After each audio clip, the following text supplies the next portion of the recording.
60, the model said fair value was 20. It had been up to 30 and it had fallen to 20. Because remember, transaction volume fell and everybody was afraid. And so we got to 3x because of the crazy Binance 100 times leverage and all the stupid stuff. And that's fine. In the previous cycle in 2017, we got to 2 times fair value was 10. We got to 20. Okay, that's fine. So this time, fair value will accrete, according to the model, if things stay the way they are, fair value will accrete to around 100K by the half. Okay, well, why is that? Well, at least we go to 300 because we get leverage. Well, no, and again, I think the leverage is small this time. I don't think we get to 3, but could we go to 2? Sure. Market cap of Bitcoin should roughly equal gold's market cap, okay? Yeah. A reasonable assumption. If we say that Bitcoin is digital gold and it plays the role of base money, money, as we know it, is really a small thing. It's gold. Mark, what do you mean? I use cash. No, that's debt. That's a currency, but it's not money. Money is an asset that exists in the absence of a liability. The only thing in the world that does that for 5,000 years is gold. Now, people have dabbled with other stuff, but ultimately all the other stuff that we think of as money is backed by debt. It's currency. And that's why it ultimately devalues and ultimately inflates away, and why in the history of the world there have been 775 paper currencies. 3/4 of them no longer exist. I mean, they literally went away. And the same is happening in real time to the dollar, which is why Larry Fink, like not exactly, Joe from some Twitter handle. We're talking one of the most powerful people in the world, manages, he's in charge of a company that manages close to 10 trillion, with a T, dollars, said that you should put some money in Bitcoin, in my ETF, of course, that will protect you from devaluation of the currency. I mean, he actually said it. And so this is a long answer, Scott, to how do you get to 625? I mean, that's just 20x market cap from here, right? So gold is 20x our market cap, easy, 600, done. Exactly. No, that's it. And that's all it is. And now the one adjustment I make is the total market cap of gold is 11 trillion, okay? Total market cap. And, we're about $500 billion in Bitcoin. So total market cap, actually, we're higher than what is? I think it's 600 or 700. I've got it here. 700. Yeah, I mean, somewhere in the ballpark. I can get it. Yeah, the whole total now is at 1.2. So yeah, we've grown. It's 581 billion. Yeah. Okay, so 600. Bitcoin. So let's just round gold to 12 because it probably is, and your 20x is right. 20x. But here's the thing. Half of that gold isn't money. It's jewelry and chalices and, gold leaf and stuff that isn't really used as a monetary base. So that half is 6 trillion. That's a 10x from here. Current price of 30, 10x is 300K. Okay.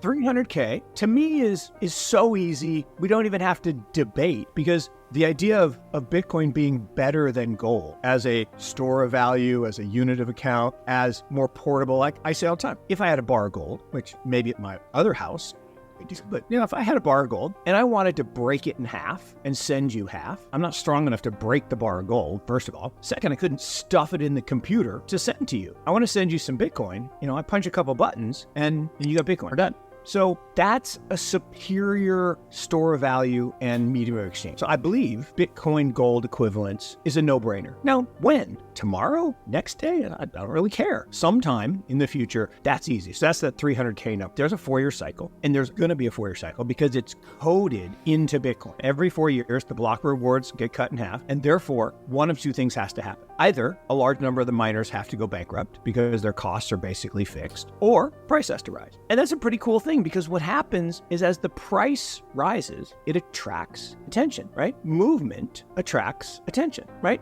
Like if someone, like if my son or daughter were to, move across the frame in the back, I would look, because that's what, we hunters do, and we follow movement. And so what happens every 4 years is we have these seasons. And today we're in crypto summer. Well, what is crypto summer? Summer is the period leading up to the halving, the year before the halving. And what does that mean? Well, that means we drift from below fair value, okay? Now, why are we below fair value? Well, because we had winter 2 seasons ago that pushes the price down. Well, why does winter happen? Well, because people freak out because of the parabolic top in the previous fall. And then we go through spring, which is kind of the bottoming process. That ended, I think, from June to June. And now we're back in summer. Well, if the Metcalfe's Law model that Tim Peterson, that I use, says fair value is 55K. Investors, people who buy things below fair value, that's what an investor's supposed to do, would be accumulating Bitcoin here, right? If the price is 30 and the fair value is 55, you would be a buyer. So as that happens, it slowly accretes toward fair value. When the halving occurs, suddenly the price has to rise a little faster. Well, now that draws in speculators. Well, what are speculators? Speculators are people that don't care about the fair value. They don't care about the price. They just want to make money. So they're drawn to the movement. Well, in the fall of the cycle, okay, the year following the halving, what you get is increasing velocity and increasing interest. The media comes in, you got lots of clickbait, and suddenly it starts to go parabolic. Well, here's what happened. Toward the end of that cycle, that fall period, you get the leverage. And the leverage is what causes the parabola. And that's true of look what's happening in stocks right now. Why are stocks going like this? Why is Nvidia going like this? Leverage and short selling and short recovering. That's what it is. There's no chance that Nvidia is worth, in terms of value, its current price. I agree. Dumb. Not mathematically possible. It's a great company. They make great products. They're going to sell a lot of chips to people thinking that AI is going to change the world, even though AI is not new. It's a 55-year-old overnight success story. And, we're all not going to be replaced by ChatGPT. I got news for you. But that's not the point. The point is leverage, margin debt is accelerating again. And so leverage is causing prices to be crazy. So we're in a parabolic blow-off peak in stocks, I believe. And we will have another parabolic blow-off peak kind of late 2024. Halving happens April, May. By the end of that year, it's later, we'll be in the parabolic. And look, in the previous peaks, fair value was X. We got 2, 3, 4 times. Fair value was probably where we're at now in the last cycle. Should have been in the 30s. Probably. Maybe 40. And that's my point, is fair value, when we hit 60, the model said fair value was 20. It had been up to 30 and it had fallen to 20. Because remember, transaction volume fell and everyone was afraid. And so we got to 3X. Because of the crazy Binance 100 times leverage and all the stupid stuff. And that's fine. In the previous cycle in 2017, we got to 2 times fair value was 10. We got to 20. Okay, that's fine. So this time, fair value will accrete, according to the model, if things stay the way they are, fair value will accrete to around 100K by the halving. Okay, well, why is that? That means we go to 300 because we get leverage. Well, no, and again, I think the leverage is small this time. I don't think we get to 3, but could we go to 2? Sure, right? Because you got the hodlers who are going to hodl. They're not selling. But here's the funny thing. Everybody's like, oh, there are excess buyers in the market. Oh, there are excess sellers in the market. No, there's not. There's always an equal number of buyers and sellers. Every transaction, in every security, in every asset, in every commodity, in everything, always has to have a buyer and a seller. I cannot just buy stuff out of thin air. Now, if I were the Fed, I could create money out of this, but I can't buy stuff out of thin air. So this idea that if an ETF, when the BlackRock ETF is approved, the BlackRock ETF will be approved. There is no question in my mind that will be approved. Everybody says, well, but the other ones are ahead of them. I don't care. They will not be approved. The BlackRock will be approved. After that, maybe someone else will get approved just so they can kind of cover their track. But BlackRock's going to get approved. So that's going to cause increasing demand.